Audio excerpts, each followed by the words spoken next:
প্রধানমন্ত্রী মোদীর 12 বছর পূর্তি উপলক্ষে জনকল্যাণ শিবিরের আয়োজন করা হচ্ছে। মূলত গোমতী জেলার মহারানীতে প্রধানমন্ত্রী নরেন্দ্র মোদীর নেতৃত্বে সেবা, সুশাসন ও জনকল্যাণের 12 বছর পূর্তি উপলক্ষে অনুষ্ঠিত হয়েছে জনকল্যাণ শিবির।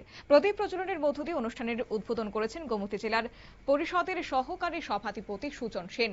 অনুষ্ঠানে উপস্থিত ছিলেন গোমতী জেলার বিজেপির সভানেত্রী সবিতা নাগ, মাতাবাড়ি পঞ্চায়েত সমিতির চেয়ারম্যান শিল্পী দাস সহ অন্যান্য বিশিষ্ট ব্যক্তিবর্গ।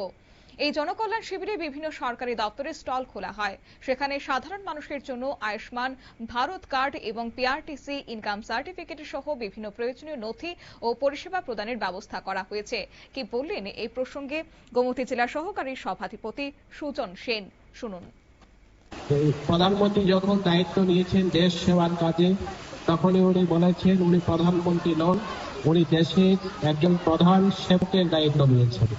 দায়িত্ব নেওয়ার পরেই উনি দেখেছেন আমাদের দেশের মধ্যে বিশেষ করে পানীয় জল, পরিশ্রুত পানীয় জল আমাদের সবার বাড়িতে পৌঁছানো যায়নি।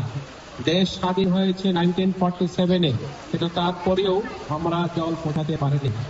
যখন প্রধানমন্ত্রী দায়িত্ব নিয়েছেন তখন থেকে আমাদের দেশে জল জীবন মিশনের মাধ্যমে একটি প্রকল্প উনি চালু করেছেন, যে প্রকল্পের মাধ্যমে 2019 সালে যখন এই রাজ্যে পঞ্চায়েত নির্বাচন অনুষ্ঠিত হয়েছিল, তখন যে পরিসংখ্যান ছিল এই ব্লকের মধ্যে মাত্র 49টি ডিপ টিউবওয়েল ছিল। পানীয় জলের যে সাপ্লাই আমরা যেটাকে বলি, জল দেওয়ার জন্য বাড়ি বাড়ি, মাত্র 49টি। পঞ্চায়েত এবং ভিলেজ কমিটি কয়টি? 36টি।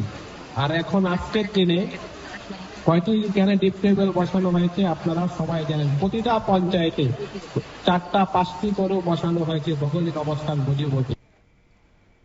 শিবিরে উপস্থিত সাধারণ মানুষ সরকারি প্রকল্প এবং পরিষেবা সম্পর্কে বিস্তারিত তথ্য সংগ্রহের পাশাপাশি প্রয়োজনীয় নথিপত্র তৈরির সুযোগ পান। বক্তব্য রাখতে গিয়ে গোমতী জেলা সহকারী সভাধিপতি সুজন সেন বলেন, সরকারের জনমুখী পরিষেবাকে মানুষের আরও কাছাকাছি পৌঁছে দিতে এই উদ্যোগ গ্রহণ করা হয়েছে। জনকল্যাণ এই শিবির থেকে সাধারণ মানুষ অনেকটা উপকৃত হয়েছে। সরকারি সুবিধা হাতের নাগালে পৌঁছে গেছে বলেই দাবি করেছেন আয়োজকরা। নিয়ে নিচ্ছি ছোট্ট একটি বিজ্ঞাপন বিরতি, সঙ্গে থাকুন।